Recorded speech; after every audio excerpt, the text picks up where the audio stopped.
마태복음 5장 13절.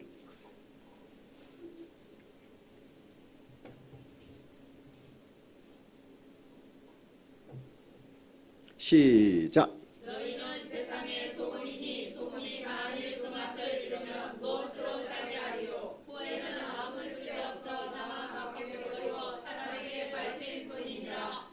예수 그리스도께서 이 땅에 오신 목적은 분명하게 우리에게 말씀을 하고 있습니다. 첫 번째는 우리를 죄에서 구원할 예수 그리스도시다.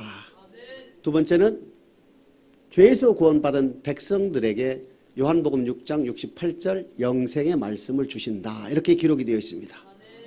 그 영생의 말씀을 주님께서 스스로 말씀하시기를 누가복음 4장 43절에 보게 되면 하나님 나라 복음을 전하기 위하여 이 일로 보내심을 입었노라.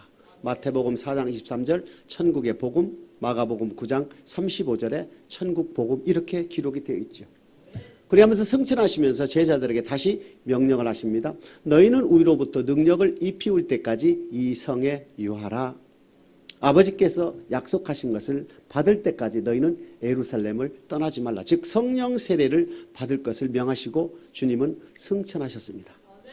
그러한 주님께서 이 땅에 계실 때에 첫 번째 죄에서 우리를 구원하시고 두 번째 영생의 말씀을 주시는 그 과정 중에 지금 마태복음 5장 13절 너희는 세상의 소금이니라는 말씀이 등장합니다. 마태복음 5장 1절에 보게 되면 예수께서 산에가 올라앉으시니 제자들이 나온지라. 산에가 올라앉았다는 이사야서 2장 2절과 미가서 4장 2절에 보게 되면 산은 여호와의 성전을 뜻하지요. 마태 16장 16절에 주는 그리스도시요 살아계신 하나님의 아들임을 고백한 베드로에게 우리 주님께서 바요나 시모나 복이 또다 이를 내게 알게 하는 것은 혈육이 아니라 하나님께서 너를 예수를 주로 고백하겠다. 내 고백 후에 교회를 세우리니 음부의 권세가 해하지 못할 것이다. 그러면서 마태복음 16장 19절에 천국의 열쇠를 준다. 그리고 천국의 열쇠를 믿는 자들에게 준다는 뜻이지요. 그래서 지금 우리 주님께서는 마태복음 5장 1절에 보게 되면 산에가 올라앉으시니 제자들이 나온지라. 그런 뜻은 뭐냐? 성전에 제자들이 왔으니까 말씀을 주는 거예요. 천국의 열쇠를 주는 것이지요. 그러면서 입을 열어 가르쳐 가라사대 심령이 가난한 자는 복이 있나니 하면서 팔복을 통하여 여호와 하나님 어떠한 하나님인가를 우리에게 보여주십니다. 그리고 난 뒤에 마태복음 5장 13절 너희는 세상의 소금이라는 것을. 그래 너희는 세상의 소금이다 하는 것을 많은 얘기를 우리는 지금까지 믿어왔고 들어왔고 여러 가지 해석을 우리는 접하고 있습니다. 근데 소금은 나의 몸을 녹여서 이웃을 도와줘야 된다. 내 몸을 녹여서 이웃을 섬겨야 된다. 이런 쪽으로 우리는 해석을 하고 들어왔는데 성경은 성경에서 해석이 되어 있기 때문에 제일 정확한 것은 성경에서 해석했던 뜻은 하나님의 말씀은 하나님의 말씀으로 해석이 돼야만이 제일 정확하다 이렇게 됐어요. 너희는 세상에 소금이 되어라 했습니까? 너희는 세상에 소금이다 그랬습니까? 즉 소금이 무슨 뜻인지 아직 우리는 모르지만은 우리가 소금이다라는 것은 예수 그리스도를 고백했을 때 고린도전서 12장 3절 예수 그리스도를 고백했을 때 성령에 의하여 나의 구원주로 영접을 하게 되면 하나님의 사랑을 받아서 너희는 세상에 소금이 되었다 이렇게 뜻을 우리에게 전하시는 것입니다. 너희는 세상에 소금이다. 근데 소금의 역할을 하지 못하면 우리는 바깥 세상에 버리워져 밟힌다 이렇게 되어 있어요. 그리고 예수를 주로 고백한 저와 여러분들은 소금이 되어야 한다는 뜻이지요. 소금의 역할을 하지 않으면 하나님께서 우리를 버린다는 뜻이에요. 그러면 소금이 무엇인가를 알아야 소금의 역할을 하든지 소금의 직책을 소금의 일을 감당하든가 말든가 할 것이 아닙니까? 자 그러면 소금이 되어라 했을 때 소금이 되어라 했을 때 그 소금은 마가복음 9장 50절을 보겠습니다. 마가복음 9장 50절입니다.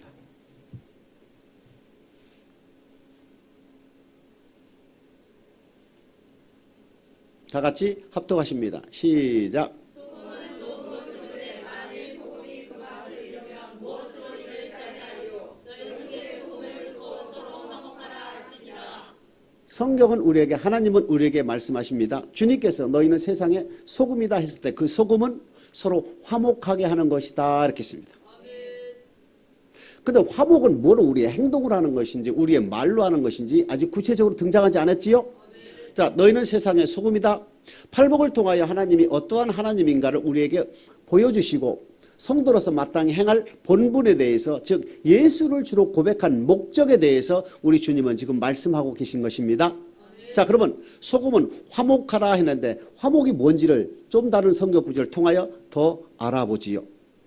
골로새서 4장 6절입니다.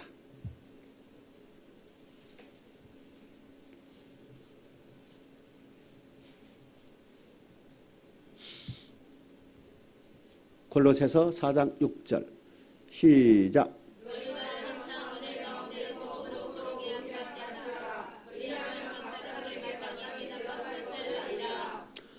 마가복음 9장 50절에는 소금을 화목이라 해놓고 골로새서 4장 6절은 우리의 말을 화목하게 은혜 가운데 고르게 하라. 아, 주님께서 성도들에게 마땅히 해야 될 말을, 즉 상대방이 들을 때에 화목하게 은혜 가운데 고르게 하는 말을 소금이라 했구나, 이렇게 됐습니다. 예수 그리스도를 주로 고백한 성도들에게 당연히 해야 될 소금의 역할은 바로 화목한 가운데 은혜로운 말을 하는 것이 소금이다. 성경은 우리에게 말씀을 하고 있습니다. 그럼 예수를 주로 고백한 저와 여러분들, 즉 성도로서 당연히 소금의 역할을 해야 되는데 그 소금이 무엇인지 알았다면, 소금의 역할을 하지 않는다면 바깥 세상에 버리워져 밟힌다 했으니까 예수 그리스도를 주로 고백한 저와 여러분들이 은혜 가운데 고르게 하는 말, 화목하게 하는 말을 하지 않는다면 하나님 우리를 버린다는 뜻이지요? 좀 더 찾아볼까요? 에베소서 4장 29절입니다. 시작.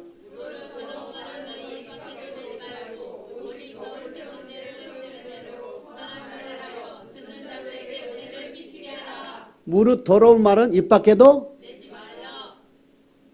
예수를 주로 고백한 저와 여러분들은 절대 더러운 말, 은혜되지 않은 말, 화목하지 않은 말은 절대 입 밖에도 내지 말라. 이것이 하나님의 명령입니다. 예수 그리스도를 고백한 저와 여러분들에게 하나님은 명령하십니다. 절대 은혜 가운데 화목한 말을 상대방이 은혜스럽게 들을 수 있는 말을 해라. 그렇지 않으면 너희는 세상에서 버리워져 사람들에게 밟힐 것이다. 이렇게 돼요.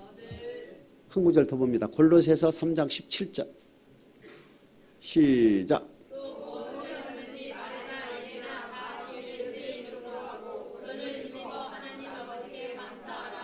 무슨 일을 하든지 말에나 일에나 하나님께 감사하라. 성령에 의하여 고린도전서 12장 3절 성령에 의하여 예수를 주로 고백한 성도들에게 마땅히 해야 될 말은 상대방이 들을 때 은혜 가운데 화목한 가운데 은혜스러운 말을 하라는 것이 하나님의 명령이라는 것이지요. 입 밖에는 더러운 말을 절대 내지 말라. 자, 그러면은 하나님께서 분명히 소금의 역할을 하지 않으면 바깥 세상에 버리워져 밟힌다 했으니까 또 다른 구절이나 한번 보지요. 마태복음 12장 36, 37절입니다.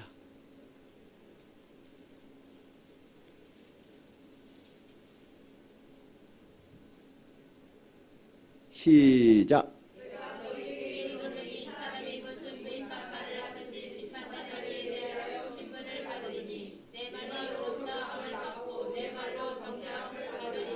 자, 우리가 어떠한 말을 하느냐? 예수를 주로 고백한 성도, 즉 저와 여러분들이 우리 입 밖으로 어떠한 말을 하느냐에 따라서 의롭게 되기도 하고 정죄받기도 한다. 근데 우리 하나님께서 우리에게 일관적으로 요구하는 것은 너희는 세상의 소금이다. 소금의 역할을 하게 되면 하나님께서 영광을 받고, 소금의 역할을 하지 않는다면 너희는 세상 밖에 버리워져 밟혀서 심판, 정죄를 받을 것이다. 그러면 저와 여러분들이 예수를 주로 고백하여 교회 생활하는 그 목적 중에 하나는 소금의 역할을 하는 것이다. 자, 마태복음 5장 13절입니다. 다시.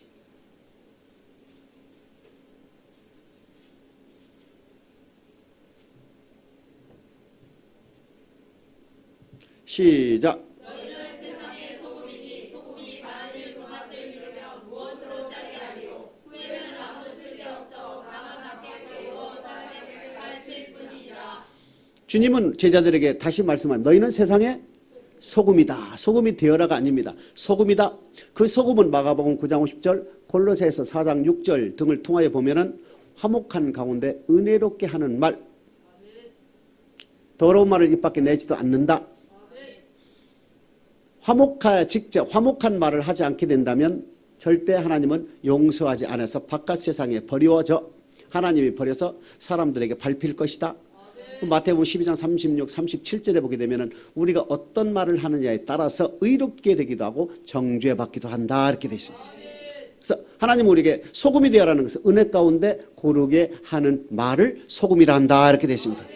다음 마태복음 5장 14절입니다.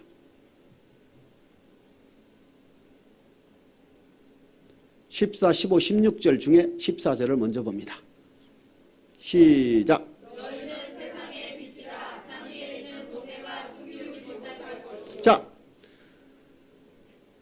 너희는 세상에 소금이다 해놓고 그 다음에 주님은 우리에게 뭐라고 말씀하십니까? 너희는 세상의 빛이다 이렇게 했습니다. 빛은 절대 숨기지 못하는 것이다. 근데 빛이 무엇인가는 아직 해석이 안 되어 있어요. 15절을 보겠습니다. 15절 시작. 사람이 등불을 켜서 말 아래 두지 아니하고 등경 위에 두나니 이러므로 집안 모든 사람에게 비치느니라. 사람이 등불을 켜서 말 아래 두지 않고 등경 위에 둔다 하는 것은 말은 이게 사발을 얘기하죠. 사발 속에 불을 지피면은 불이 안 비치지요. 등경이나 등잔 위에 불을 비치는 그 대우에 올려놓는다는 것은 불빛이 집안에 온 비친다는 얘기입니다. 이 빛이 무엇인지는 아직 모르지만은 너희는 세상의 빛인데 이 빛은 집안 모든 사람에게 비춘다. 즉 빛은 무엇인지 모르지만은 빛이기 때문에 빛을 통하여 집안 모든 사람에게 먼저 비추어라 이 뜻이지요.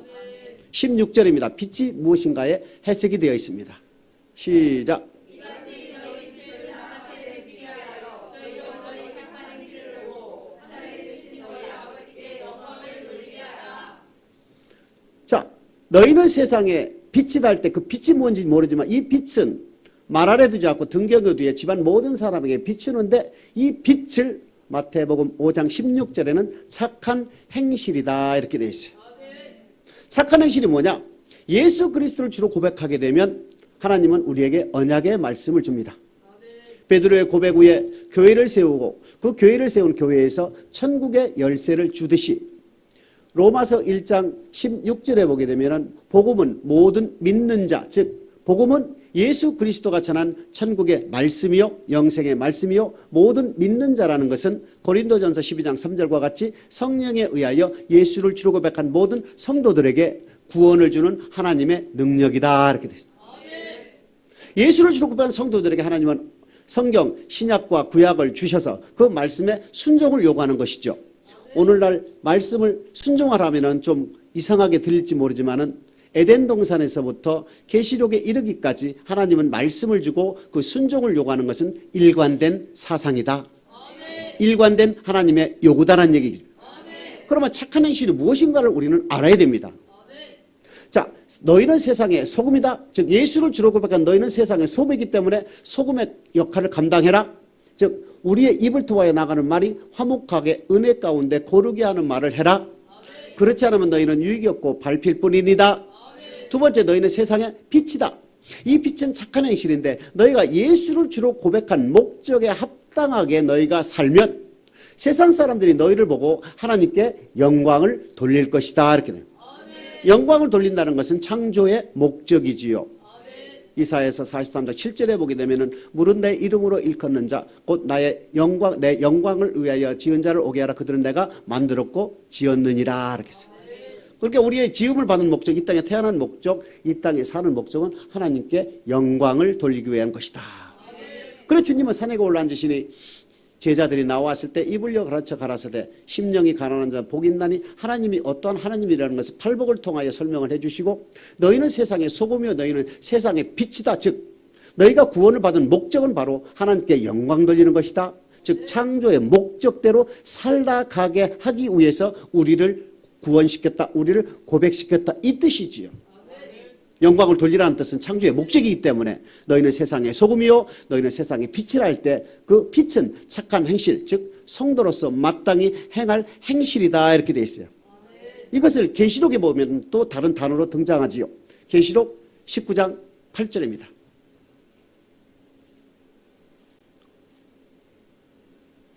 시작.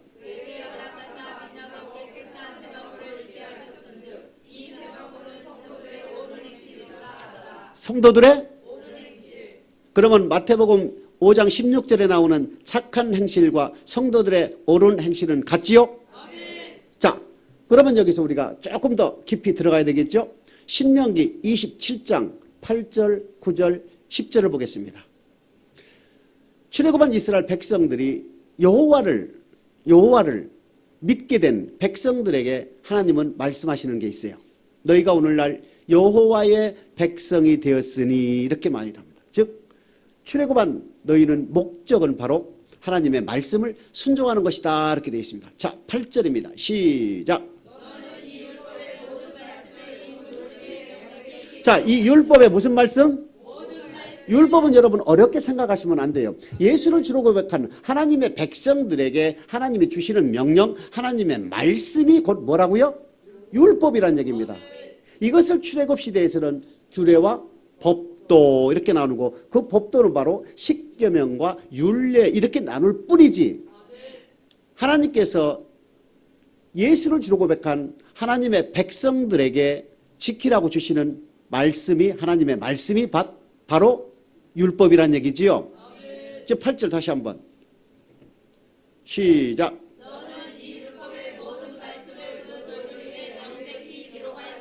모든 말씀은 율법이죠. 율법은 하나님 말씀 맞죠? 그것이 출애굽 시대는 모세를 통해서 주었다 뿐이지 또한 모세를 통해서 준 하나님의 말씀을 율법이라 일컬을 뿐이지 하나님의 말씀도 되고 하나님의 명령도 되고 맞지요? 율법이라고도 된다. 근데 그 율법의 모든 말씀을 왜 명백히 기록해라 했을까? 9절 10절 같이 읽습니다. 시작.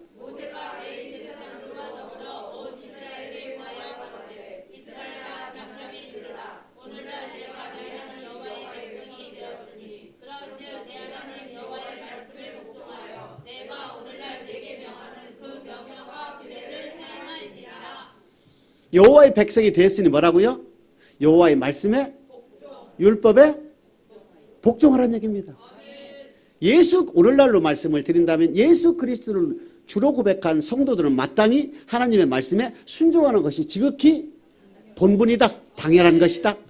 여호와의 백성이 되었으니 율법의 모든 말씀에 복종할지니라 이렇게 돼 있어요. 신약에서도 동일하게 나오죠. 베드로전서 1장 2절에 보게 되면은 성령의 거룩하게 하심으로 순종함과 핏부림을 얻기 위하여 택하심을 입은 자들에게 편지한다 이렇게 되어 있어요. 즉 예수 그리스도를 주로 고백하여 택함을 입은 자들에게 요구하는 것은 그리스도의 피의 사랑을 얻기 위해서 택했다. 두 번째는 순종함을 하기 위해서 택했다 이렇게 됐어요. 로마서 1장 5절에도 동일하게 나옵니다. 복음을 위하여 택정함을 입은 바울이 로마 교회를 향하여 하는 말은 믿어 순종케 하기 위해서 복음을 전했다 이렇게 됐어요. 그 복음을 믿어 순종케 하는 것이다 이렇게 돼요. 또 우리 주님께서 요한복음 15장을 통하여 택한 목적에 대해서 설명한 것이 있습니다. 요한복음 15장 16절입니다. 요한복음 15장 16절 시작.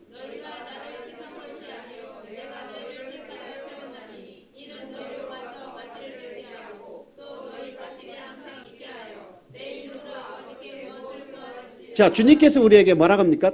제자들을 향하여 내가 너희를 택한 목적은 과실을 맺고 항상 있게 하기 위하여. 이 과실이 15장 2절 이하로 보게 되면 사랑의 과실입니다. 사랑은 뭡니까? 누가복음 10장 25절에 보게 되면 어떠한 율법사가 예수께 와서 질문을 합니다. 어떻게 하면 내가 영생을 얻겠습니까? 라고 질문하니까 우리 주님께서 말합니까? 야, 너 율법사니까 율법에 뭐라고 기록이 되어 있대 했더니 이 율법사가 대답을 하지요. 마음을 다하고 목숨을 다하고 뜻을 다하고 힘을 다하여 주 너의 하나님을 사랑하고 내 이웃을 내 몸같이 사랑하라 하는 것이 율법입니다. 그러니까 주님이 바로 뭐라고 합니까? 28절에 이를 행하라. 맞다. 율법은 사랑이다 이겁니다. 즉 이것이 뭐냐면은 율법이라는 것은 하나님 사랑, 이웃 사랑인데 어떠한 율법, 어떠한 하나님의 말씀, 어떠한 하나님께 대한 하나님께 대한 지켜야 될 말씀이라도 하나님 사랑 안에 다 들어가 있다.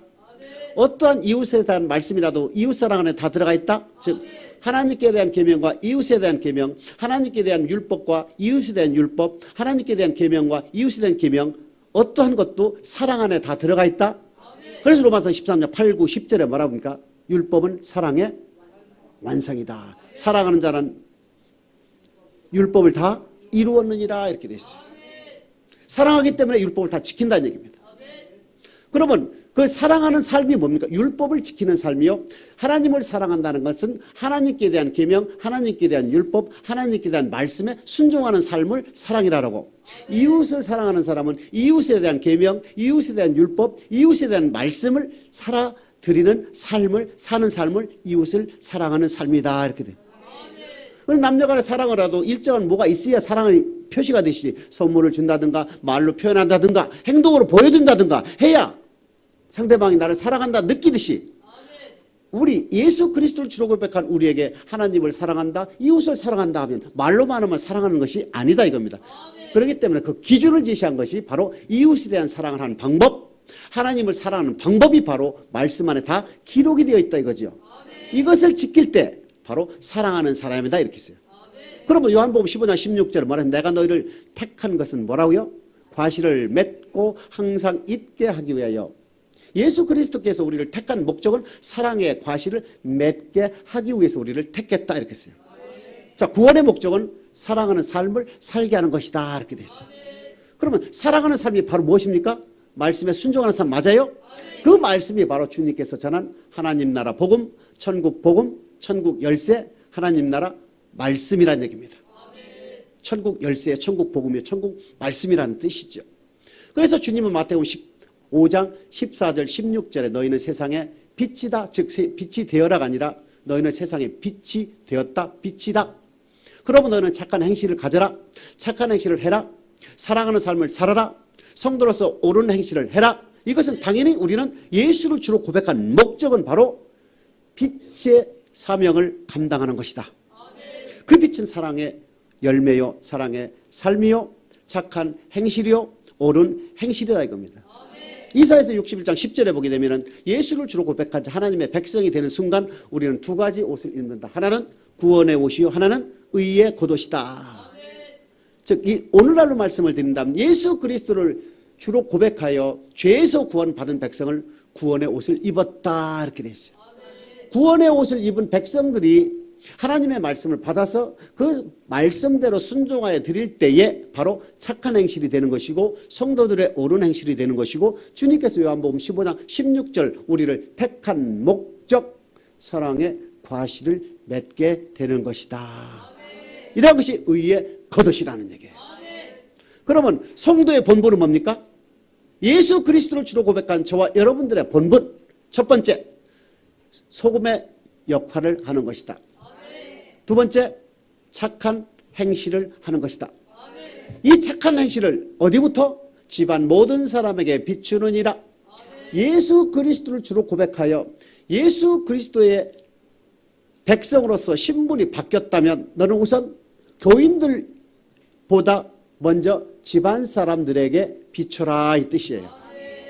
먼저 남편에게, 먼저 아내에게, 먼저 부모에게, 먼저 자녀들에게 내가 예수를 믿어서 변한 의의 겉옷을 입은 성도들의 옳은 행실, 사랑의 과실, 착한 행실이 무엇인가를 먼저 집안 사람들에게 보여줘라 이렇게.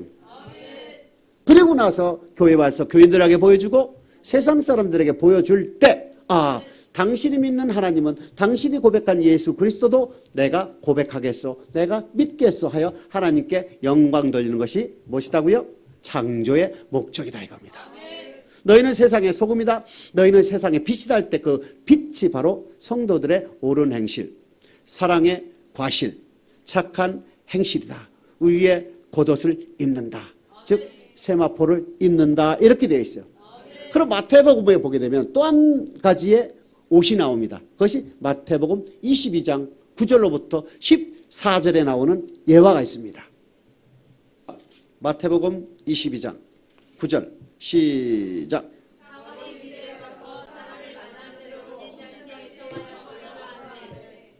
혼인잔치에 청하여 사람들을 오게 하라. 8절에 보게 되면 혼인잔치가 예비되어 있는데 종들을 통하여 혼인잔치가 예비됐으니 오라 합니다. 혼인잔치는 바로 교회로 오라는 것이죠. 교회. 자, 9절 시작.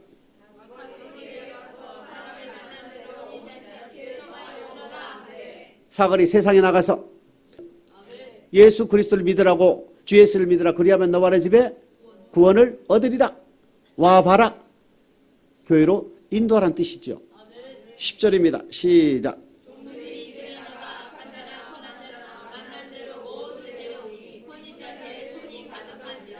혼인잔치에 손이 가득했다 뜻은 무엇입니까? 계시록 7장에도 나오지만은 여섯째 인을 띄게 되면 나타나는 세 가지 현상들이 있었지요. 그 중에 하나가 뭡니까? 이스라엘이 복음을 받아들이면 그때는 세상 끝이 온다. 천국 복음이 만국에 전파되면 그때서 끝이 온다. 이런 말씀이 있지요. 교회에 손이 가득 찼다는 뜻은 바로 전 세계가 예수 그리스도가 전한 복음을 받아들였다. 11절입니다. 시작.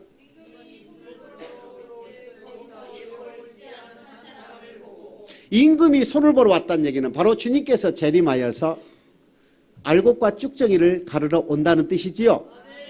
임금이 손을 보러 들어올 때 거기서 예복을 입지 않은 한 사람을 보고 있어요. 교회 안에 예복을 입지 않은 사람이 한 사람인가? 아니다. 예복을 입지 않은 많은 사람 가운데 한 사람을 지명하여, 맞아요? 예복을 입지 않은 한 사람을 지명하여, 맞아요? 12절 13절 시작.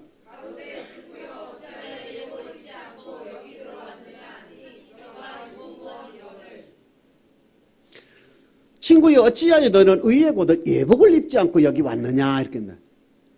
즉 예수 그리스도를 주로 고백했다면 너는 네 입술을 통하여 소금의 역할을 하는 것은 당연한 것이고 네 몸을 통하여 착한 행실, 사랑의 과실, 의의 열매, 의의 겉옷, 예복을 입는 것은 지극히 당연한데 어찌하여 너는 예복을 입지 않았느냐. 즉 창조의 목적대로, 즉 구원의 목적대로 주님께서 우리에게 명하신 너희는 세상에 빛이 달 때 그 빛의 역할을 하지 않았느냐 이 뜻이에요. 언제입니까? 주님이 재림해서 알곡과 쭉정이를 가를 때를 얘기하는 거지요. 자, 그때 그 사람이 12절입니다. 시작.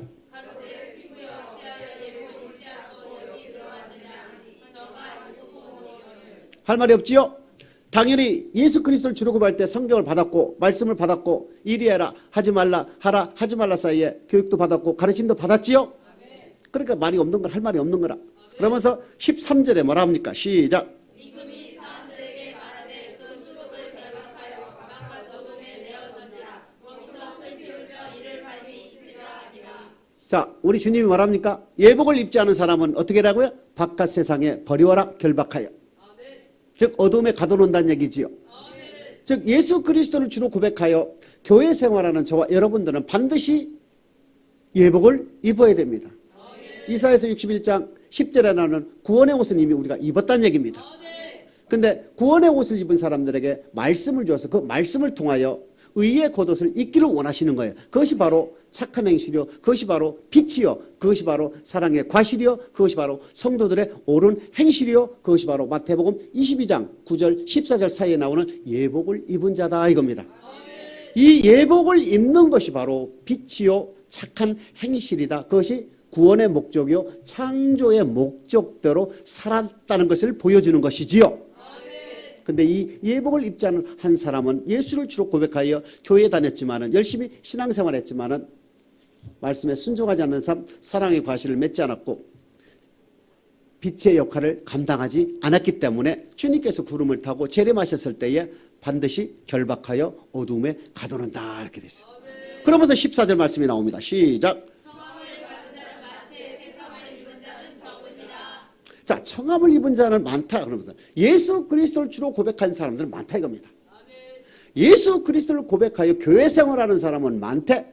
우리 주님께서 알곡과 쭉정이를 가르러 구름을 타고 오실 때에 예복을 입은 자들을 알곡으로 해서 들림을 들어 올려야 될 텐데, 호련히 변화되는 부활체가 되어야 되는데 들림을 받는 택함을 입은 사람들이 적다 이겁니다.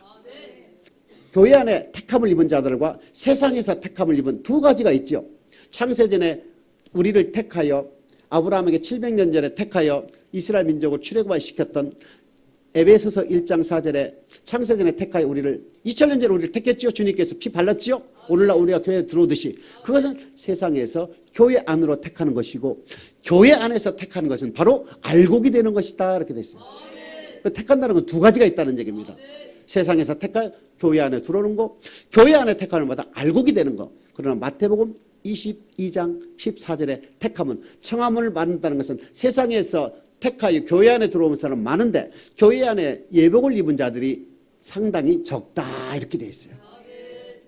이것이 마태복음 7장 13절 14절에도 넓은 길로 가는 자가 많고 좁은 길은 생명에 이르는 문은 협착하여 찾는 이가 적다. 마태복음 24장 37 이하로 보게 되면 노아의 때와 같이 인자의 임함도 그러하니라. 노아의 때 겨우 8명을 구원받았듯이 인자가 임할 때에도, 즉 구름을 타고 알곡과 쭉정이를 고르러 올 때에도 노아의 때와 같이 별로 다름이 없을 것이다. 즉 상대적으로 적을 것이다. 이렇게. 청함은 많대 택함을 입은 자들이 적다. 소금의 역할을 하는 사람도 적을 것이고 빛의 역할을 하는 사람도 적을 것이도, 우리 주님께서 요구하는 것은 바로 우리에게 세상의 빛이요 세상의 소금이다는 것입니다. 그러니까 저와 여러분이 예수를 주로 고백하는 목적은 바로 뭐라고요? 소금의 역할을 하는 것이요 빛의 역할을 하는 것이다. 이 빛은 바로 우리의 몸으로, 우리의 물질로 하나님을 섬기는 것이다. 명한대로 섬기는 것이다. 이렇게 되어 있어요. 오늘날 저와 여러분들이 성경에서 성경으로 해석하는 빛과 소금의 역할을 잘 이해를 하셔서 우리 주님께서 요구하는 삶을 살고 또 창조의 목적인 하나님께 영광을 돌려서 주님께서 알곡과 쭉정이를 가르러 왔을 때에 예복을 입는 자가 되어서 택함을 입는 저와 여러분 되시기를 주님의 이름으로 축복합니다.